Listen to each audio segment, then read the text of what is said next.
welcome to Red Eyes Creations Radio. My name is Henrik Palmgren and this is Internet Talk Radio from the west coast of Sweden. We are here on Thursdays and Sundays. You can find us worldwide at redicecreations.com. That's REDICE creations.com. And we cover news on important, esoteric, upsetting and also uplifting topics. And today we have Ben Stewart with us. He is behind the film Esoteric Agenda. And the film is available right now on Google Video. And we had it featured on Red Eyes about a month ago or so. And it has attracted a lot of attention. It's a very nice production. It's a compilation of clips, images with the voiceover. And it deals with some very important topics that we are going to talk more about here today. The website, Ben's website, is talismanicidols.org. Talismanicidols.org. That's a place where you can find a lot more information about the film, and also you can get a copy actually from that website, and we'll be giving out that later in the program as well. So it's great having the producer with us here today to discuss the film and how he got involved in all of this. So Ben Stewart, thanks for coming on the program. Yeah, well, thank you very much, Henrik. I'd like to thank you obviously for having me on the show. It's truly an honor. As you just mentioned, your website played a major role in this film reaching the public in the way that it has. I certainly didn't expect it to make it to the point that it has after it appeared on your homepage, like you were saying. It began popping up, all over the place. I found out only after the fact that it was on Alex Jones' radio show, on his website, his forums, and pretty much just forums all over the world. And I have to attribute a lot of that success to you. So again, thank you. I'm very glad to hear that, because that's what this is all about, is helping to get the information out. And we always love to encourage when kind of new people, come onto the scene, as it were, and have new information and new perspective on things. And so thank you very much for mentioning that. Do you know at this point how many people have actually watched the film on Video Google? On Google, I'm not too sure. I actually haven't been keeping up with those numbers too much. I know that it's gotten in upwards of like 2,000 ratings. I know I've probably gotten over, I would say in the past month, I've probably gotten over 2,000 emails. I'm getting, close to 200 a day. So it's just flooding in, and it keeps picking up as the days go by. That's interesting. I mean, if you would kind of do a consensus, what generally are the emails about? What kind of questions do you receive? Well, I would say maybe 25% of them are just comments, people saying that they watched the film, and a lot of it's very uplifting, saying that it truly inspired them because it has the solution section at the end. Right. And I mean, I get quite a lot of people saying that, I don't know, I get some people, obviously, if you want to say it as hate mail, I get some people that, honestly, they don't like the message of I guess, some of the current modern denominations that these people are so thoroughly, entranced with, that they don't like the message that we have a lot more power than we're shown. So I get, I would say maybe 15% of people I get are not too fond of the message, but then the rest of them, they just have, questions on, just little tiny questions on whether some of the programs, how to stop it, and towards the end, obviously I get into the solutions section, but a lot of these people are taking a very active role in how they can get involved with this and get the word out. And I would have to say 75% of most of what I get is very uplifting, and people just asking questions on what they can do to help. I got, I would say 2 or 3 people over in Europe. I think David Icke just had a talk over in Europe just recently, or maybe it's coming up in a couple weeks. I'm not sure, but people have been making T-shirts with talismanicidols.org, and I guess they printed out over 200 different 200 copies of the Esoteric Agenda film that they're handing out there. So I get a lot of people that are taking it upon themselves to try and help and support this. And this is obviously, it's a non-profit film. You can order it off the website, and I just ask for the money to cover shipping and some of the materials. But it's really good to see that other people are truly helping out and trying to get this word out. definitely, and solutions that we're going to dive into. That at the end of our first hour, is we're definitely going to focus a little bit on that also. Before we do that, though, Ben, tell us a little bit about yourself and how you kind of got involved in these kinds of topics, if you will. Well, I would say for most of my life, I was born and raised Catholic, and for most of my life, something along those lines really didn't sit right, but other parts of it really did sit right. And I was kind of confused on to, a lot of the specifics with the way I was being raised. So I really, I would say I got into the Eastern philosophies when I was younger. I would say maybe around 12. Taoism was one of the big ones. But really, I was doing a lot of reading, a lot of philosophy, psychology, just generally learning, not with any true ambition of what I was trying to learn. Mm.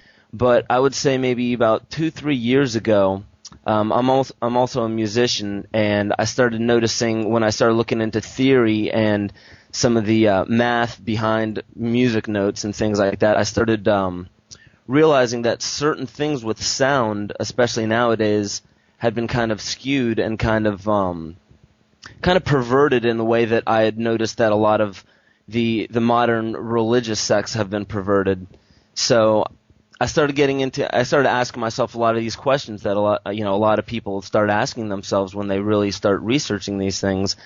And then it just came about to where I started realizing that there were, I would say, hidden types of information that you really weren't able to find in a mainstream sense. So I started realizing that there was, I guess you would say, some sort of conspiracy. But I think the number one thing that I got into was I really, the more I searched, the more I felt uplifted instead of felt kind of scared about a lot of these things that were going on a mainstream, large scale. So yeah. I would say what really brought me into it was the music, which is an odd way, I guess, to push you into this subject.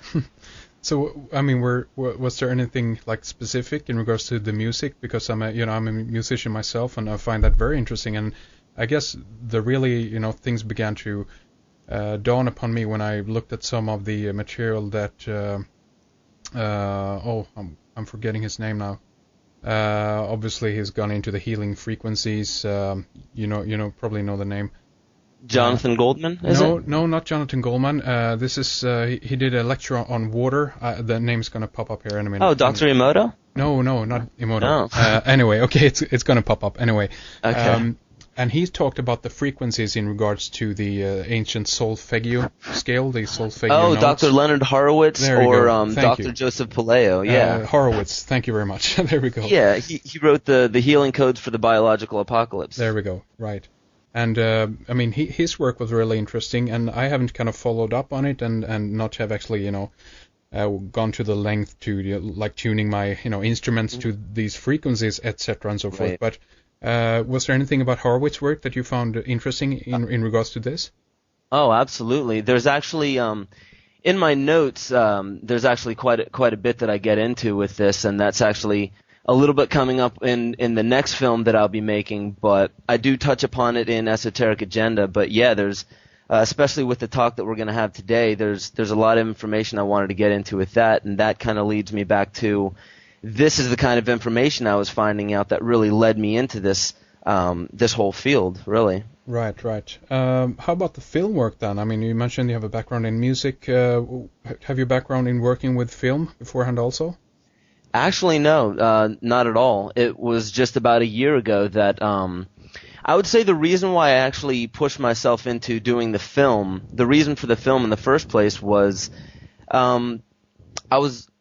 I don't know, I guess I would see a lot of videos, I would watch a lot of documentaries, I would read a lot of books on this specific subject, and I wouldn't see too much explanation in the solution section of it. And that's really why I spent, a good portion of the end of the film Esoteric Agenda explaining both the scientific and the more spiritual understanding of what these solutions may be, because there's a lot of people out there that touch upon it. We have the David Icks and people that really talk about the difference between fear and love and how they really work on a day-to-day basis. You know, even the book The Secret and Eckhart Tolle's The Power of Now, the law of attraction, and ways to physically manifest things through thought and consciousness. I found that very interesting, but I wanted to do a little bit more justice in showing people that have a hard time understanding that, showing a little bit more of the raw data that actually even proves that. Yeah. And there's quite a bit of it, actually. Indeed. So why don't we kind of dive into the film now then, and if you will, give us kind of an overarching picture, if you will, of what the esoteric agenda is about and where it's leading us, so to speak. Okay. Well, the film itself is about 2 hours long, and it's just packed full of information, but the film takes the viewer through a brief overview of ancient civilizations who prophesize about end times, shifts of consciousness in the very time frame that we're living today, which I think that is quite interesting enough, just the time frame that we're living. So, I mean, it's been talked about for thousands of years. Obviously, the Mayas, the Incas, the Aztecs, the Toltecs, even in the current, New and Old Testament, we see a lot of this talk about this time frame. So I found that rather interesting. Yeah. But these were cultures that were fascinated and obedient, not only to stars and galactic cycles, but to time in general. And that plays a big role in the beginning of the film, where they understood that the effects of the cycles of time on consciousness and on the body. The Mayans, obviously, in their Mesoamerican sunstone, their calendar had amazingly sophisticated calendars, and depictions on the sunstone calendar, depictions of the forces that control specific tunes like back tunes and cat tunes, these little measurements of time, and the forces that usher in new ages. So time was extremely important to a lot of these civilizations, even the Egyptians. The Egyptians truly began what we now have as the solar calendar, and the 12 months the way that we have them now. And we start seeing a huge separation. I mean, throughout the years, we started seeing a huge separation from natural law, natural time, I should say. Right. And time was also something. This was actually another part of this was in the Dr. Leonard Horowitz book, The Healing Codes of the Biological Apocalypse. Time was also something that was very congruent with the body. There was a relationship between time and the body, and the clocks and the calendars that were natural and innate within us.